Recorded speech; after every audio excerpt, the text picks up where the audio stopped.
Okay. Kahapon ho, kumuha tayo ng kangkong. Ngayon, kuha naman ulit tayo.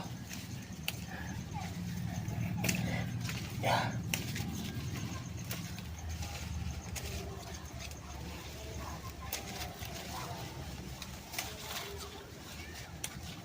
Ito po yung mga tinapong ko lang rito sa gilid-gilid ng aming taniman. Ayan po yung aking maliit na fish pond. Oh, ito yung tinapon ko, tinan mo. Maganda pag nagtatapon ka ng basura sa tamang tapunan. Oh, ito mo, napapakinabangan.